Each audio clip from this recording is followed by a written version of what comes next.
પ્રેગ્નન્સીના છેલ્લા 3 મહિના દરમિયાન ખાવામાં શું ધ્યાન રાખવું જોઈએ અને પ્રેગ્નન્સીના છેલ્લા 3 મહિના દરમિયાન એવું શું ખાવું કે જેથી બાળકનું વજન પણ સરસ રીતે વધે અને ડિલિવરી પણ ખૂબ સરસ રીતે થઈ શકે. તો દોસ્તો, પ્રેગ્નન્સીના છેલ્લા 3 મહિના દરમિયાન બાળકનું વજન વધતું હોય છે અને સાથે સાથે માતાનું શરીર ડિલિવરી માટે તૈયાર થતું હોય છે. તો આવા સમયે કેલરીઝ બહુ સારી માત્રામાં મળે એવો સાત્વિક આહાર લેવો જોઈએ. આ ઉપરાંત માતા અને બાળકના મસલ્સ બનતા હોય છે તેના માટે પ્રોટીનની માત્રા પણ ખૂબ સારા પ્રમાણમાં જવી જોઈએ. આ ઉપરાંત ફેટી એસિડ અને ઓમેગા 3 ફેટી એસિડનું પણ પ્રમાણ ખૂબ સારા પ્રમાણમાં જવું જોઈએ.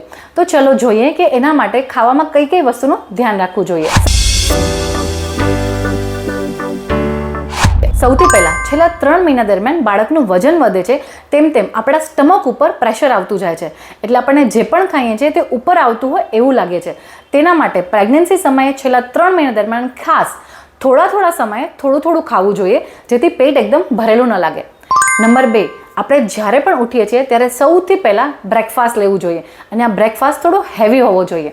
એના માટે તમે મગની દાળના ચીલા, સ્પ્રાઉટ ચીલા, આ ઉપરાંત ચા, દૂધ કે કોઈ પણ હેવી નાસ્તો આપ કરી શકો છો. નંબર 3, હવે આપણે જોઈએ મિડ બ્રેકફાસ્ટ એટલે કે લંચ અને બ્રેકફાસ્ટની વચ્ચે આપણે શું લેવું જોઈએ. તો આવા સમયે તમે ડ્રાયફ્રૂટ્સ અથવા એક બાઉલ દહીં લઈ શકો છો.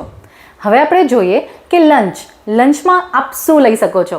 લંચમાં ઘઉંની રોટલી, આ ઉપરાંત બાજરાની, જુવારની કે રાગીની રોટલી, તેની સાથે સાથે લીલા શાકભાજી વધારે માત્રામાં લઈ શકો છો. દાળ, સલાડ, છાશ આ બધું આપ લંચના સમયે વાપરી શકો છો. પરંતુ એ વસ્તુનું ખાસ ધ્યાન રાખવું કે જ્યારે પણ લંચમાં આપ જમવા બેસો છો ત્યારે આપણી ડીશમાં કલરફુલ વસ્તુઓ સૌથી વધારે હોવી જોઈએ. કારણ કે જેટલી કલરફુલ વસ્તુ હશે એટલા જ વિટામિન્સ આપણા બેબીને ખૂબ સારા મળશે. એની આંખ અને બ્રેઇનના ડેવલપમેન્ટ માટે જેટલા સારી માત્રામાં આપણે વિટામિન્સ લઈ શકીએ એટલો જ બાળકનો વિકાસ ખૂબ સરસ રીતે થાય છે. આ ઉપરાંત પ્રોટીન રીચ ફૂડ વધારે માત્રામાં લેવા જોઈએ. આપણને ઘણીવાર ડૉક્ટર પ્રોટીન પાવડર આપે છે જે આપણને એની સ્મેલના કારણે નથી ગમતો હોતો. પરંતુ પ્રોટીન પાવડર સાથે તમે ફ્રૂટ્સ કે ડ્રાયફ્રૂટ્સ એડ કરીને સ્મૂધી બનાવી શકો છો.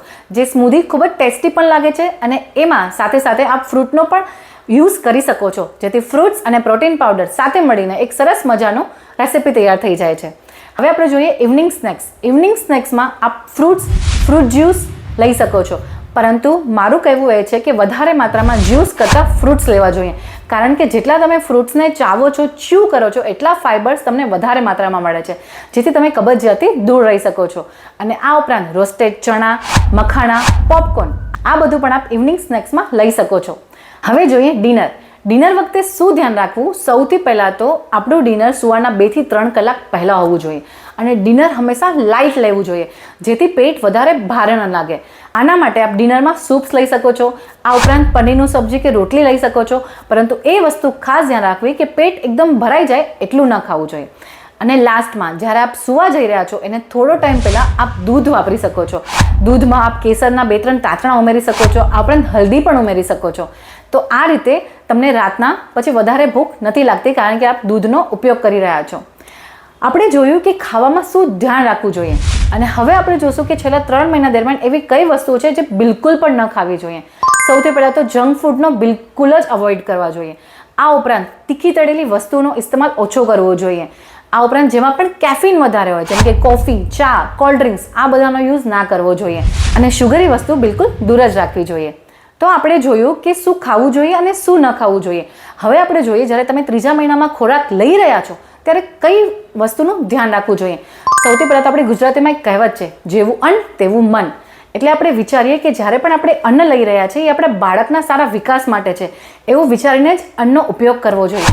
આ ઉપરાંત જ્યારે પણ તમે જમવા બેસો છો ત્યારે ખુશ મન સાથે આનંદિત થઈને ભોજન લો. સ્ટ્રેસ કે ગુસ્સામાં હો ત્યારે બિલકુલ પણ ભોજન ના લેવું જોઈએ કારણ કે એના કારણે બાળકના વિકાસ પર ખરાબ અસર પડે છે. આપ જો ખુશ રહીને અને સરસ રીતે ભોજન લઈ રહ્યા છો તો આત્મા, મન અને શરીર ત્રણે સ્વસ્થ રહી શકે છે. તો દોસ્તો, છેલ્લા 3 મહિના દરમિયાન ખોરાકમાં શું ધ્યાન રાખવું જોઈએ એ તમામ પ્રશ્નોનો જવાબ તમને આ વિડીયોમાં ચોક્કસથી મળી ગયો હશે. આ ઉપરાંત છેલ્લા 3 મહિના થર્ડ ટ્રાઇમેસ્ટરને રિલેટેડ જો કોઈ પણ ક્વેશ્ચન હોય તો નીચે આપેલા કમેન્ટ બોક્સમાં જણાવી શકો છો. એનો આમ સોલ્યુશન આપવાનો ચોક્કસથી પ્રયત્ન કરીશું.